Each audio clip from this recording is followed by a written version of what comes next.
Alhamdulillah, kita sambung lagi malam ni. Ayat nombor 276. Bismillahirrahmanirrahim. Yamhaqullahu riba wa yurbis sadaqat. Wallahu la yuhibbu kulla kaffarin athim. Yamhaqu maknanya Allah menghapuskan, Allah membinasakan, Allah memusnahkan. Ar-riba, Allah menghapuskan keberkatan yang ada dalam riba, dalam harta riba. Walaupun pada zahirnya riba tu nama dia, dari segi bahasanya riba ni maknanya tumbuh. Riba-riba ni tumbuh. Walaupun pada zahirnya begitu, makna tumbuh, tapi hakikatnya tak tumbuh. Sebab yang haku dalam bahasa Arab makna cabut daripada akar umbi. Secabut ni kerak dahan ke, kerak ranting ke, boleh tumbuh lagi kan. Pokok tu kalau kerak dahan, kerak ranting, cabut daun, dia tumbuh lagi. Tapi kalau cokeh dengan akar-akar gitu, daripada akar umbi cokeh. Itu mana yang haku. Jadi orang buh nama riba, transaksi riba ni kan, orang letak nama riba sebab pada zahirnya nampak tumbuh. Pinjam 10 riyal, bayar balik 15 riyal contoh. Nampak macam tumbuh. Zahir dia nampak begitu. Sebab tu berdasarkan zahir tu, berdasarkan luaran tumbuh tu, orang pun buh nama riba. Buh nama riba. Tapi pada hakikatnya Allah memusnahkan, cabut cokeh daripada akar umbi. Pokok ni kalau buang pakai akar, tak tumbuh dah. Gitu. Wa yurbis sadaqat, dan dikembangkan berkat yang ada di dalam sedekah. Allah Ta'ala mengembangkan. Arba yurbi, Allah mengembangkan keberkatan yang ada dalam sedekah. Allah Ta'ala buat terhadap hamba ni Maha latif. Allahu latifun bi'ibadihi. Allah Ta'ala maha seni tindakannya terhadap hamba. Nak bagi tumbuh, macam-macam cara Allah Ta'ala buat, boleh tumbuh harta. Walaupun pada zahirnya nampak berkurang dengan dia bagi sedekah. Macam Abu Bakar Siddiq kan, dia suka beri sedekah. Abu Bakar Siddiq, dia beli Bilal, hamba, Bilal satu hamba, beli dia merdeka. Abu Bakar sayyiduna wa a'taqa sayyidana. Abu Bakar satu orang tuan, dan dia merdekakan Bilal, yang mana juga satu orang sayyid. Jadi dia merdekakan, dia beri, dia suka belanja.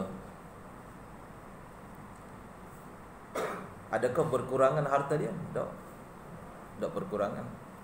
Quran menyebut Abu Bakar Siddiq ni sebagai apa? Ulul fadli was-sa'ati. Wala ya'tali ulul fadli was-sa'ati. Wala ya'tali minkum ulul fadli was-sa'ati an yu'tu ulil qurba. Salah seorang yang dia beri belanja semua, Mistah nama, satu orang sahabat, sepupu dia, sepupu kepada Abu Bakar Siddiq. Dia beri belanja semua, Mistah nama. Sekali Mistah ni terlibat dalam buat bukan buat lah, dia terpengaruh dengan orang lain kot, membuat tuduhan terhadap Aisyah. Masyhur kan kisah, dinamakan Qissatul Ifk, kisah tuduhan terhadap Aisyah. Asalnya hak reka cerita tu ketua munafikin Abdullah bin Ubay, dia reka-reka, jadi nampak macam real cerita tu. Cerita reka je mulanya. Macam betul. Cerita-cerita skandal ni kan kadang-kadang banyak tipu je cerita tu. Dia reka dah kerek kau tu, kerek kau ni lah, Kara ke kere. Jadi betul, cantum situ, cantum sini jadi betul. Jadi bila tu awak akan sedih. Dia duk buat baik kawan ni, tiba-tiba orang ni boleh terpengaruh juga ni. Duk saya baca cerita-cerita fitnah melibatkan anak dia Aisyah, isteri Nabi. Dia pun bersumpah tak murah. Tak murah nafkah, belanja, duit poket kepada sepupu dia Mistah ni. Allah Ta'ala tegur, wala ya'tali ulul fadli minkum wassa'ati. Abu Bakar tu tegur direct Abu Bakar Siddiq. Janganlah orang yang punya kelapangan di antara kamu, iaitu Abu Bakar Siddiq, ulul fadli wassa'ati, yang punya kelebihan dan punya kelapangan, kekayaan. Walau dia suka bagi sedekah, dah habis harta dia. Abu Bakar Siddiq ni tumbuh kan, so Allah Ta'ala tumbuh tu.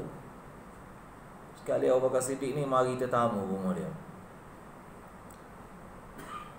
dianya duk sibuk dengan Nabi di masjid ni. Malam Isyak lewat balik, adalah urusan-urusan dia sentiasa kan berbincang dengan Nabi. Dia harap anak dia lah, Abdul Rahman nama, harap anak dia dengan isteri dia jamulah tetamu di rumah ni. Pasti orang Arab pula, kalau dia jadi tetamu, tuan rumah tak makan, dia tak mau makan juga. Tuan rumah tak makan, tak mau makan juga dia. Tunggu Abu Bakar balik. Abu Bakar Siddiq balik lewat malam dah, tengok tak makan lagi tetamu ni. Marahlah dia kepada anak dia. Apa gini kamu ni, tak pandai lain tetamu ke apa gitulah, dia marah. Lepas tu dia terkeluar sumpah mulut dia, aku tak mau makan makanan ni. Lepas tu dia rasa tak patut ni sumpah gini kan. Sebab kalau aku bersumpah tak akan makan, tetamu pun kelaparan lah, tak akan makan lah. Aku tak makan, tetamu tak makan. Dia buat akhirnya dia langgar sumpah dia tu. Sumpah bila langgar kena bayar kafarah lah. Dia makan makanan tu. Nak ceritanya Allah Ta'ala beri keberkatan. Makan seolah-olah tumbuh daripada bawah makanan tu. Makan kat atas, bawah mari lagi. Tak habis-habis. Nak cerita macam mana bila Allah Ta'ala menumbuhkan sesuatu makanan, keberkatan Allah Ta'ala bagi, bawa dan esok bawa lagi. Kan Nabi tunjuk, ya Rasulullah ni makan gini-gini, cerita gini-gini. Kami guna makan ni layan tetamu kan. Allah Ta'ala beri keberkatan sehingga seseolahnya tidak kami makan daripada atas, melainkan dia raba min asfaliha, dia tumbuh daripada bawah makanan tu. Jadi Allah Subhanahu Wa Ta'ala bila beri keberkatan, maka macam-macam cara Allah Ta'ala boleh bagi. Al-barakatu maknanya apa? Kathratul manafi'. Kita biasa sebut berkat-berkat kan, apa mana berkat? Al-barakah. Al-barakatu kathratul manafi', banyak manfaat. Macam masa baik subuh kunut kan, kunut dalam kunut subuh kita doa sama kan. Allahumma barik lana fima a'tait wa qina syarra ma qadait. Ya Allah, beri keberkatan kepada kami dalam apa saja rezeki, apa saja pemberian yang Engkau beri kepada kami. Beri berkat ya Allah. Barik lana fima a'tait. Minta Allah Ta'ala beri berkat. Jadi berkat tu apa? Berkat tu kathratul manafi', banyak manfaat.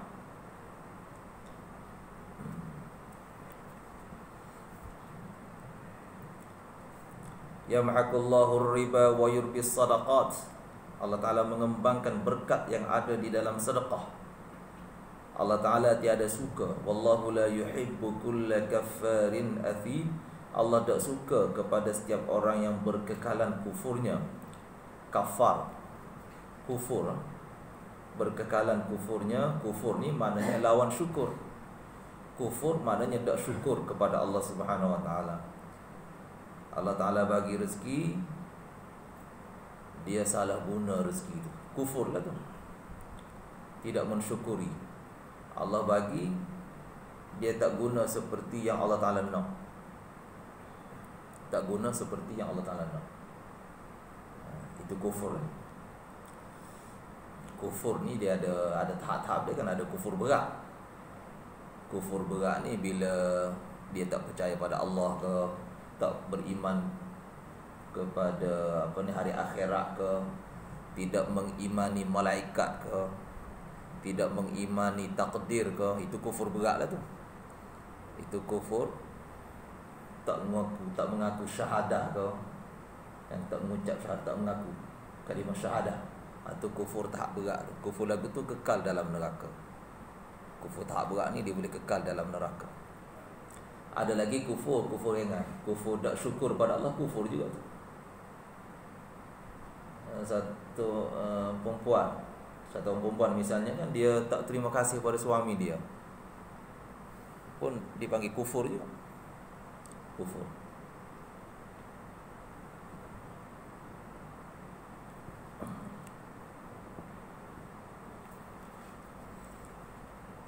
Pernah Nabi sebut dalam satu hadis kan, bahawa aktsaru ahliha an-nisa. Aku jenguk dalam neraka, tiba-tiba aku dapati kebanyakan penghuninya kaum wanita. Lalu ditanya kepada Nabi, kenapa gitu? Nabi kata, yukfirnal la'na wa yakfurnal ashira. Mereka ni, kaum wanita ni banyak kutu ni. Al-la'na mana kutu? Kutu, mengutu. Al-la'na, mencerca, maki hamun. Tak semua lah kot kan. Tak semua lah. Kadang-kadang lembu pun kena maki hamun. Bodoh lembu ni. Lembu memang bodoh. Memang maksudnya dia tak suka kita lah kan. Bukan bodoh kan maknanya. Tapi nak cerita maki hamun, itu sebab mereka ramai dalam neraka. Dan yang kedua, mereka ni yakfurnal ashira, kufur terhadap suami. Kufur dengan mana tak terima kasih. Kadang-kadang suami ni buat baik sepanjang umur, seumur hidup buat baik, macam-macam beri. Macam-macam beri rumah, beri tanah, beri kereta, segala macam. Bila balak sikit, habis, tak nampak segala kebaikan. Itu yakfurnal ashira. Tapi tak semua lah kan. Ada ulama kata ini hak Nabi tengok ni keadaan di mana mereka ramai ni sebelum dapat pengampunan daripada Allah. Lepas tu mereka diberi pengampunan, jadi tak ramailah dalam neraka. Mula-mula je begitu. Ada ulama mentakwilkan begitu. Sebab ada hadis lain sebut, setiap ahli syurga ni sekurang-kurangnya isteri dia 2 orang daripada wanita dunia. Ahli syurga, setiap orang ni isteri kepada ahli syurga sekurang-kurangnya 2 orang. Fintaini min nisa'id dunya. Hak daripada bidadari akhirat tu ramailah.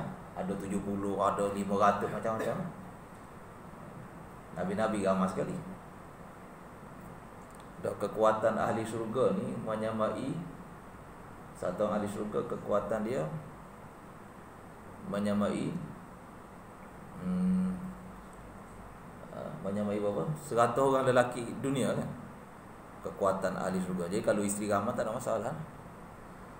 Dalam syurga, isteri dari kalangan bidadari akhirat tu ramai lah. Wanita dunia ni setiap orang 2. Dah lagu mana yang kata ramai wanita dalam neraka ni? Maknanya ramai dalam syurga lah. Sebab tu ulama takwil hadis tadi, yang Nabi tengok ramai dalam neraka tu mula-mula. Lepas tu mereka taubat, diberi pengampunan oleh Allah Subhanahu Wa Taala sebagainya. Mereka jadi ramai mereka pula. Dan setiap orang lelaki 2 isteri, 2 dari kalangan wanita dunia. Jadi 2 belaka nanti ni. Dalam syurga ni 2 hak wanita dunia. Tak cabut bidadari, jauh dari ramai lagi lah. Kalau 72 ya.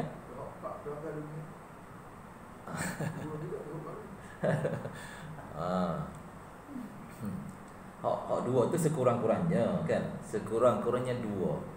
Kalau 4 tu 4 lah, terus kekal lah kan. Dua tu sekurang-kurangnya.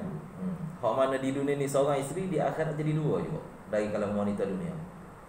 Dan wanita dunia dalam syurga lebih cantik daripada bidadari.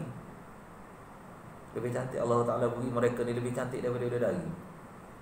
Jadi macam permaisuri lah istilah hari ni ya. Wanita dunia ni jadi permaisuri. Bidadari akhirat tu yang Quran kata inna ansha'nahunna insya'a. Kami cipta mereka tu, maknanya khas mencipta untuk kehidupan syurga saja. Bidadari ni bukan mari daripada dunia. Inna ansha'nahunna insya'a. Cipta baru. Bidadari hak cipta baru dicipta khas untuk syurga, untuk kehidupan syurga dicipta. Mereka ni kalah dengan wanita dunia. Sebab wanita dunia masuk syurga lepas letih beramal di dunia ni. Amal agama, amal syariat yang Allah bagi kan, amal perintah-perintah. Di dunia ni dia jaga ketaatan daripada Allah, jaga kepatuhan kepada suami. Banyak kepenatan dia lalu di dunia. Maka bila masuk syurga, al-ajru, kata Aisyah, al-ajru ala qadri ta'ab. Ganjaran Allah bagi mengikut penat. Kerana di dunia dah penat dah, maka Allah bagi mereka ni, wanita dunia ni, lebih cantik daripada bidadari. Walaupun bidadari itu Allah cipta khas, special edition. Kan bidadari kan, inna ansha'nahunna insya'a, cipta khas untuk syurga. Tak pernah lalu kehidupan dunia ni. Kehidupan dunia kan penuh dengan kotor sebagainya kan. Walaupun mereka tak lalu, tetapi bila banding kecantikan, kalah mereka ni dengan wanita-wanita yang pernah hidup di dunia. Kerana tak adalah, kerana mereka pernah penat dalam mengamalkan syariat. Allah Ta'ala ambil kira tu, kepenatan tu. Sebab tu kita amal syariat ni penat sekejap je sebenarnya. Sekejap je kita penat. Kita kata Allah letihnya amal agama dah. Letihnya nak, kalau semayang saja 5 kali sehari kena mari sujud. Tak kira hak lain lagi. Letih tu sekejap je. Dah kalau katakan mati esok, sampai esok je lah kita letih. Itu mana sekejap kan? Sekejap. Penat amal agama ni sekejap je. Katakan amal esok mati, tidur malam ni esok mati, sampai esok je lah penat. Lepas tu tak, kepenatan mengamal syariat tu dah tak ada. Tapi dia punya anugerah Allah bagi, kenikmatan Allah bagi berkekalan. Kenikmatan Allah bagi berkekalan. Mati je, jasad masuk dalam kubur, ruh. Ada banyak pendapat ulama pula lah. Ada yang kata ruh dia berada di halaman syurga. Ruh berada di halaman syurga. Jasad dalam tanah, tapi ruh dia, kalau dia tak ada ni lah, dia tak ada hutang ke, dia tak ada apa-apa kan, hutang dengan Allah pun tak ada, hutang sesama manusia pun tak ada. Roh dia tu Allah Ta'ala bawa ke, berada di halaman syurga. Jadi sebab tu penat sekejap je. Yamhaqullahu riba wa yurbis sadaqat. Allah tiada suka kepada setiap orang yang berkekalan kufurnya. Kita cerita tadi kufur ada banyak tahap kan. Ada kufur tahap yang mana menyebabkan terkeluar daripada millah, keluar daripada agama. Itu kufur yang bahaya lah, kekal dalam mengaku kufur yang macam tu. Tapi kufur yang ringan-ringan ni, kufur dalam erti tidak berterima kasih pada Allah, tidak bersyukur pada Allah, kufur dalam erti kata salah guna nikmat-nikmat Allah, ini kufur yang ringan. Kok mana pun Allah tak suka tu dua-dua bentuk kufur tu. Allah tak suka. Wallahu la yuhibbu kulla kaffarin athim. Athim mana banyak dosa, durjana, banyak dosa. Allah tak suka. Huraiannya, ayat yang berbunyi yamhaqullahu riba wa yurbis sadaqat, dihapuskan oleh Allah berkat yang ada di dalam riba dan dikembangkannya Allah, yakni Allah mengembangkan berkat yang ada dalam sedekah. Maksudnya apa? Orang yang mengamalkan riba dalam muamalahnya, muamalah, transaksi, urusan kita seharian, urusan jual beli, unjuk beri, unjuk dan beri, serah dan terima, itu memang muamalah. Dalam jual beli kita ada serah terima kan. Dalam hutang piutang ada serah terima, dalam sewa menyewa pun ada serah dan terima. Ada pihak yang menyerah, ada pihak yang menerima. Itu namanya muamalah.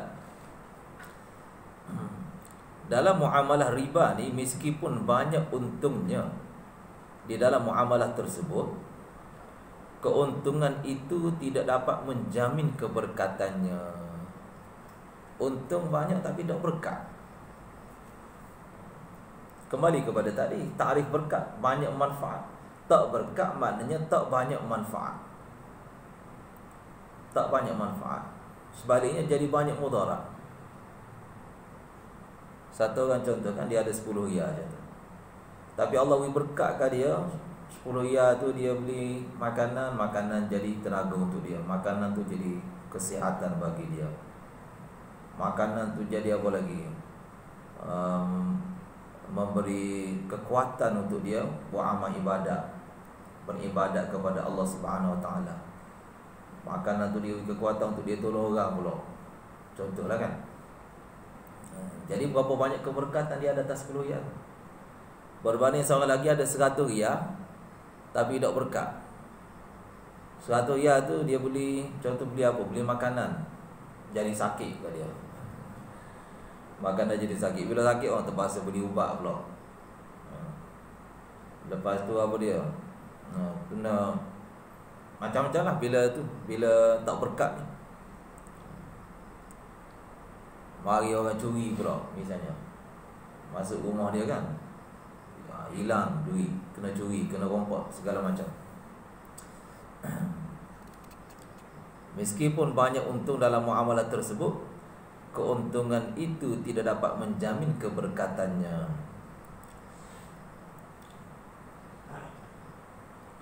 Allah Ta'ala telah menjanjikan akan menghapuskan riba, yakni memusnahkan riba, yakni mengurangi hartanya dengan mengangkatkan keberkatannya.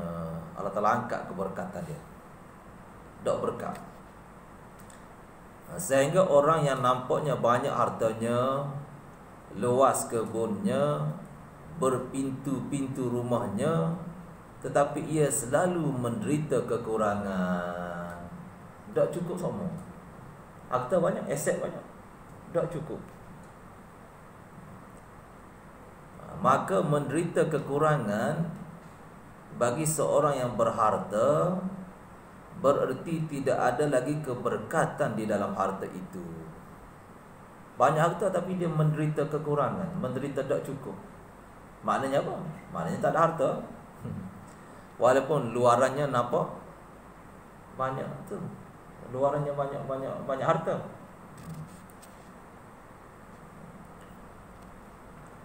Tapi dalamannya serabut buruk. Dalamannya dia menderita. Luaran nampak kaya kan, tapi dalaman dia menderita. Manakala harta yang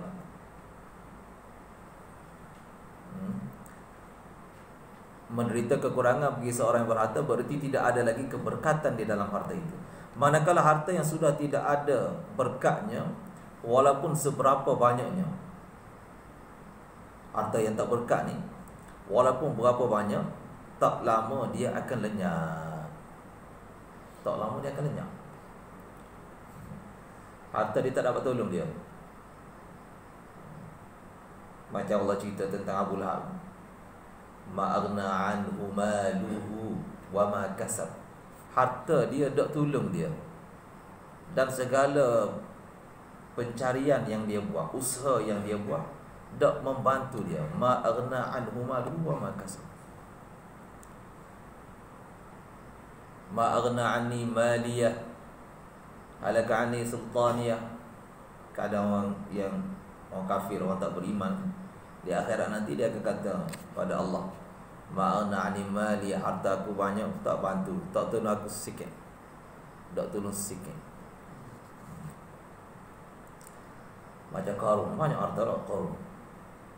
Sampai hari ni kalau kita jumpa mana-mana dalam hutan ke, tepi bukit ke, jumpa harta, jumpa emas ke, kita kata harta Qarun. Main mana pula, jauh harta Qarun pak sini. Harta dia kena telan kat mana Qarun ni? Dekat belah Mesir mana kan. zaman Nabi Musa. Dah macam mana harta dia bergerak sampai sini? Saya kita kata harta karun. Adakah harta dia tolong dia? Tak tolong. Fa khasafna bihi wa bidarihi al-ard. Kami tenggelamkan dia, telan dia, dan mahliga dia telan dalam tanah. Fama kana lahu min fi'atin yansurunahu min dunillah wa ma kana minal muntasirin. Tak ada siapa-siapa pun mari tolong dia. Geng-geng dia ada itu selama ni duk salut kat dia kan, duk apa junjung Qarun ni, awak-awak dia tak tolong dia, tak boleh nak tolong pun. Ma kana lahu min fi'atin yansurunahu min dunillah wa ma kana minal muntasirin. Dan dia tak dapat apa-apa tu.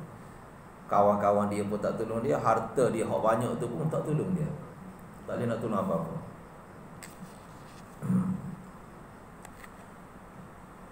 Jadi Qarun ni kaya ke miskin sebenarnya?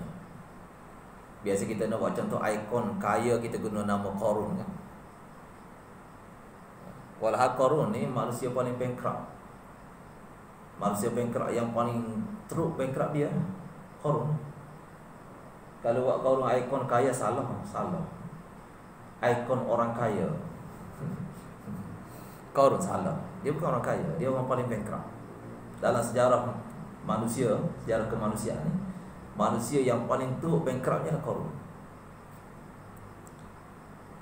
Dan dia ditelan sampai ke hari ni kan, ditelan sampai hari kiamat. Dia bersama harta dia tu ditelan, bumi telan sampai ke hari ni. Jadi kalau nak buat contoh ikon orang kaya, tak apa betul. Bukan tak apa betul, memang tak tepat. Yang tepatnya ikon orang bankrupt. Qarun ni ikon orang bankrupt.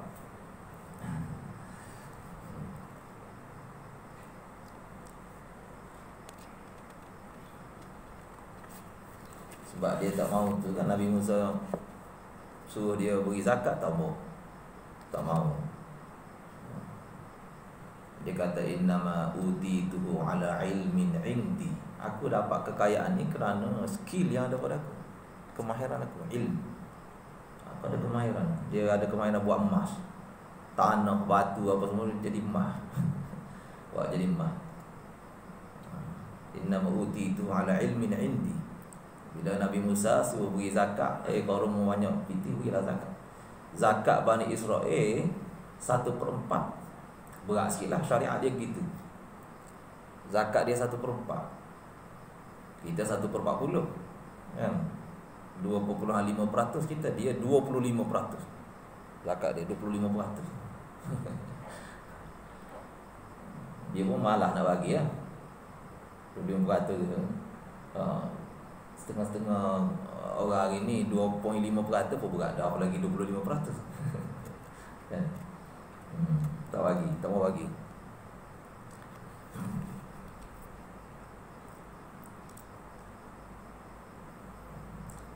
Kerana ada sahaja jalan keluarnya. Kan harta yang banyak ni bila tak berkat, dia akan lenyap. Tak lama dia akan lenyap. Sebab apa? Sebab ada sahaja jalan keluar. Bocor tu, ketirisan tu ada je. Berlaku ketirisan.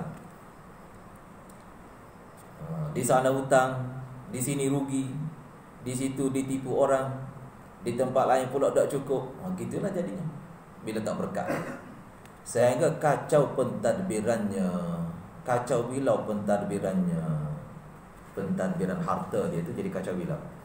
Kacau fikirannya dan kacau corak hidupnya. Kacau-kacau habis hidup dia. Tidak lagi merasakan kepuasan hati, ketetapan fikiran, ketenteraman jiwa, kebahagiaan hidup dan keberkatannya. Semua tu tak ada, kerana semuanya telah dihapuskan oleh Allah Subhanahu Wa Taala. Begitu pula semua hartanya. Itu yang kata Allah Ta'ala musnah daripada akaundi. Dan Allah buat tu cara yang penuh seni. Cara yang penuh seni. Allah Ta'ala buat cara penuh seni. Sebagaimana Allah beri dengan penuh seni, Allah Ta'ala tarik pun dengan seni juga. Allahu latifun bi'ibadihi yarzuqu man yasha wa huwal qawiyyul aziz. Allah Ta'ala Maha kuat dan Allah Maha perkasa. Allah Ta'ala buat, tak ada siapa boleh sekat. Sama ada Allah beri, tak ada siapa boleh sekat. Allah tarik pun tak ada siapa boleh sekat juga.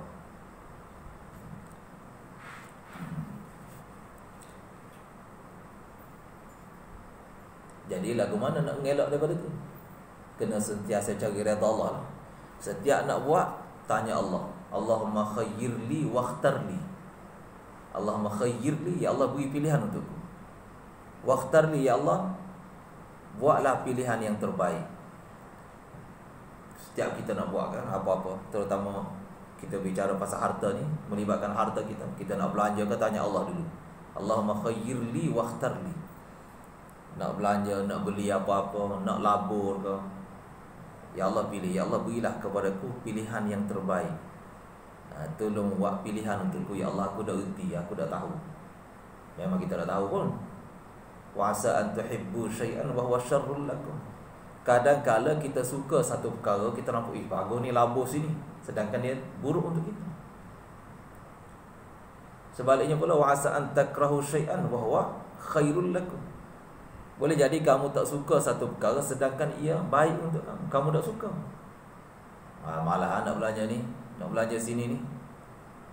Malah nak pergi sedekah ni, malah nak pergi apa untuk buat masjid contohnya kan. Malah nampak habis piti. Wa asan takrahu syai'an wa huwa khairul lakum. Sedangkan dia baik untuk kamu. Nak turun jiran sebelah, jiran susah melarat kan. Anak ramah jiran sebelah. Pergi piti, kau betih nak apa. Dah awal-awal lagi buat waswasah, layan waswas syaitan kan. Kalau aku betih dia nak apa. Walau jiran tu tak harap kita pun, contohlah kan. Waswas syaitan kan dia. Asyaitanu ya'idukumul faqra. Syaitan mencetuskan waswasah, bisikan-bisikan buruk dalam hati. Kita pun takut nak beri. Jadi wa asa an takrahu syai'an, kamu tak suka satu perkara sedangkan ia baik untuk kamu. Wallahu ya'lamu wa antum la ta'lamun. Allah tahu, mu tak tahu. Allah yang tahu sebenarnya. Baik buruk ni Allah yang tahu. Sebab tu tanya Allah Ta'ala. Kita nak guna PT kita kan, nak belanja ke, nak beli apa ke, tanya Allah dulu. Allahumma khayyirli wakhtarli. Ya Allah buatlah pilihan untukku. Allahumma khayyirli, berilah pilihan yang baik untukku, buatlah pilihan yang baik, wakhtarli, tolong pilih untuk aku. Allahumma khayyirli wakhtarli. Supaya kita sentiasa dilindungi oleh Allah Subhanahu wa taala, diberi keberkatan. Ibnu Abbas radhiyallahu anhuma berkata, Allah tidak akan menerima sedekah, haji, jihad, semua silaturahim yang mana bersumber dari harta riba.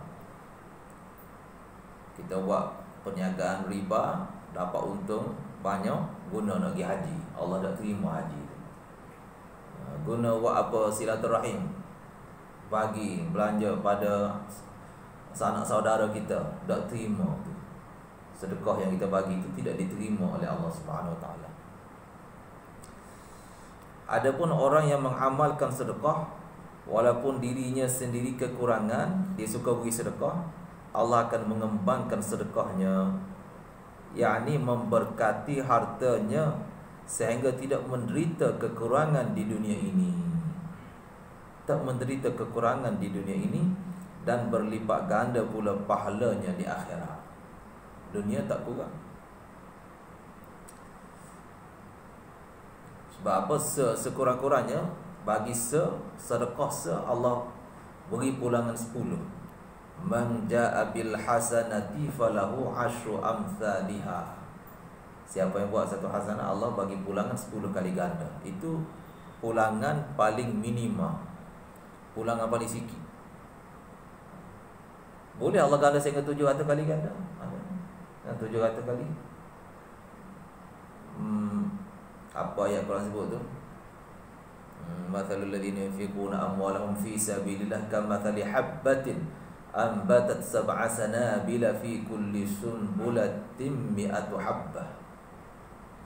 Macam satu biji dia tanam, mengeluarkan 7 tangkai, pada setiap tangkai ada 100. Jadi 700. Atas tinggi dapat 700. Wallahu yudha'ifu liman yasha. Dan Allah boleh ganda lebih daripada itu pun. Kembali pada keyakinan kita. Allah cakap benar, Allah janji, tak mungkin. La yukhlifullahu wa'da. Bila Allah janji nak uji pulangan, Allah bagi. Tinggal sejauh mana lah kita meyakini itu firman Allah Ta'ala. Kembali pada keimanan kita lah, kan? Tepuk dada tanya iman. Tanya selera tu sama raja lah. Tepuk dada tanya selera tu sama ni. Sekali ni tepuk dada tanya iman. Tepuk dada tanya iman. Sejauh mana kita nak mengimani firman Allah Ta'ala, meyakini apa yang Allah firman dan apa yang Nabi sabdakan.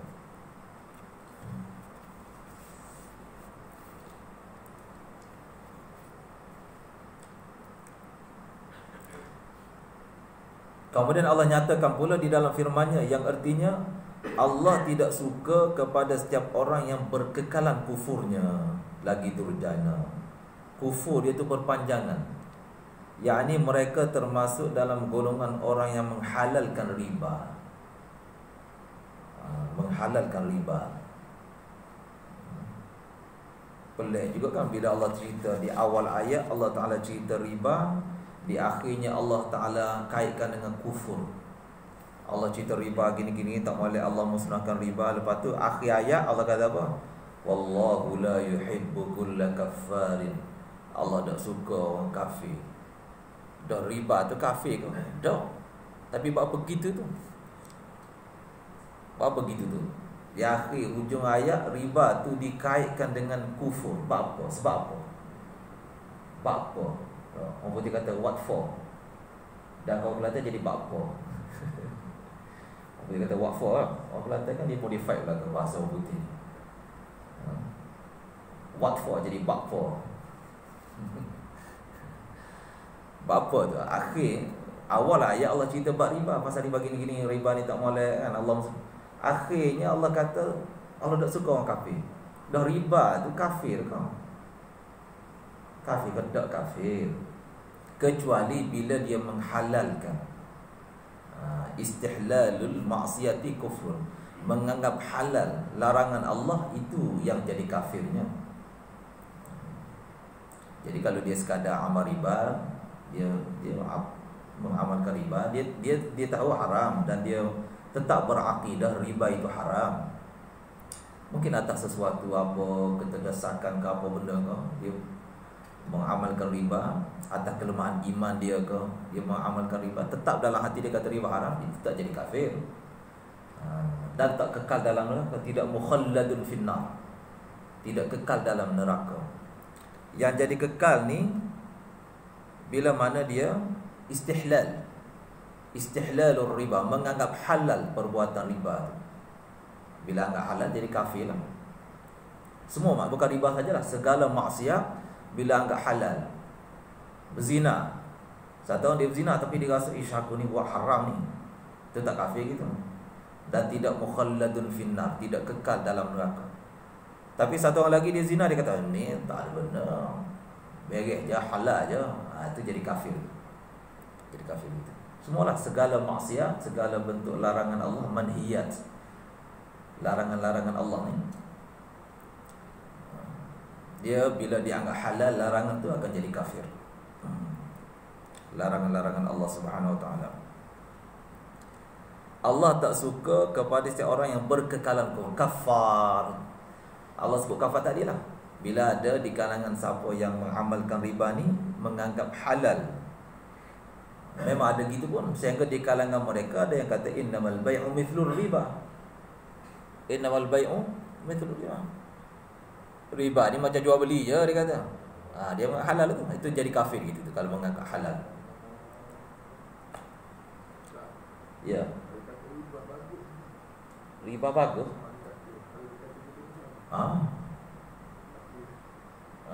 Ya, boleh tu. Allah kata haram, dia kata bagus pula.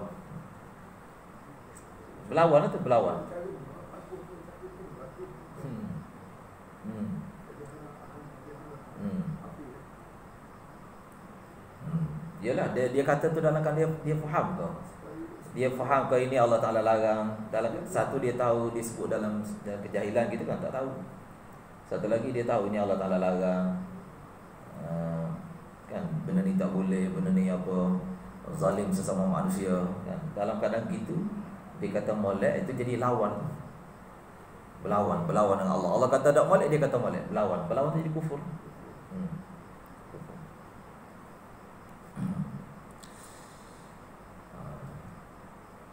Jadi mereka termasuk dalam golongan orang yang menghalalkan riba. Yani yang berkekalan kufur ni siapa? Kafarin athim, berkekalan kufur lagi durjana. Siapa mereka ni? Mereka termasuk dalam golongan orang yang menghalalkan riba, kan dianggap halal. Dan Allah bakal menyeksanya kerana kedurjanaannya. Allah akan seksa kerana kedurjanaannya. Jadi sebab itu ada beza kan, buat dengan penyesalan. Dia buat atas sesuatu kelemahan iman dia pun menyesal. Satu lagi dia buat dalam bentuk dia lawan. Allah kata buruk, Allah kata tak boleh, haram, dia kata ini baik saja, halal saja. Jadi kufur.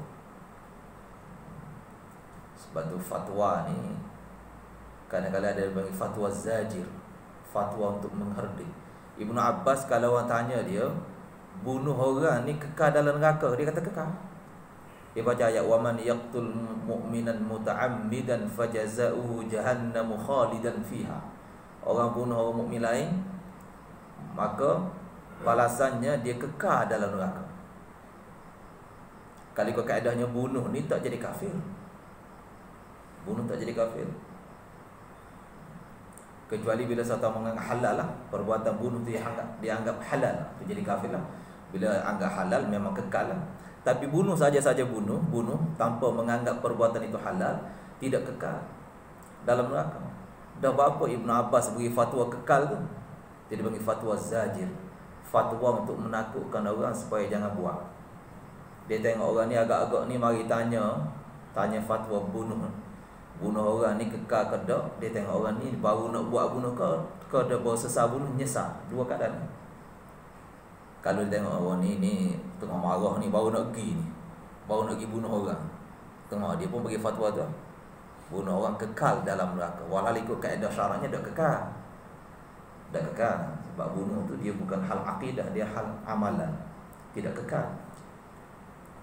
Tapi dia bagi fatwa zajir supaya orang tu jangan pergi.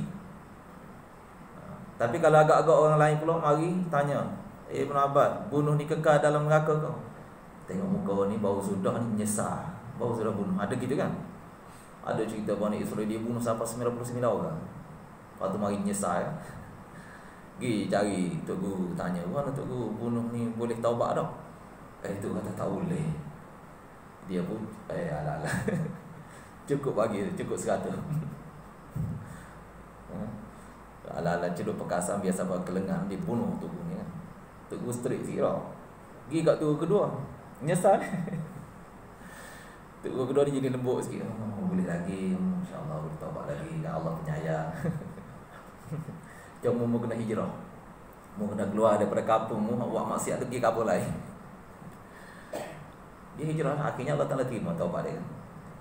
Bila dia mati dalam perjalanan, tak sampai lagi tu kampung dia nak hijrah tu, tak sampai lagi, malaikat ambil nyawa.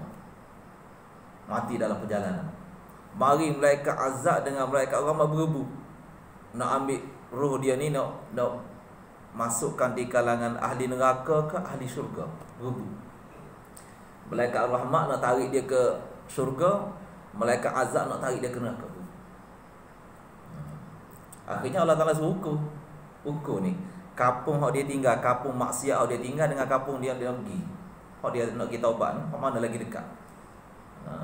Kan? Rahmat Allah Taala ukur tengok dekat kena. Jadi ahli syurga dia walaupun dah bunuh 100 orang. Maknanya bunuh ni tidak mukhalladun, tidak menyebabkan kekal di dalam neraka. Dah Ibnu Abbas bagi fatwa tu kekal, wa man yaqtul mu'minan muta'ammidan fajazaohu jahannamu khalidan fiha. Itu dia bagi fatwa zajir. Fatwa untuk menakutkan supaya orang jangan buat maksiat. Bukan fatwa tahqiq. Fatwa tahqiq lah. Macam juga kalau orang tanya, ngupak ni batal tak puasa? Ya, tengah-tengah ulama dia bagi fatwa batal sebab ada hadis al-ghibatu tufattirus shaim. Mengumpat itu menyebabkan batal puasa. Dan mengumpat kan makan daging kan, yaqulu lahma akhihi maitan, macam makan bangkai saudara. Batal. Itu fatwa zajir. Hakikatnya mengumpat tak batal. Hakikatnya tak batal.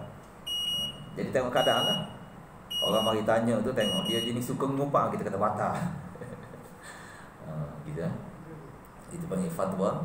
Fatwa mufti nak bagi fatwa ni dia kena tengok keadaan juga. Okey. InsyaAllah kita tutup dulu. Wassalamualaikum warahmatullahi wabarakatuh.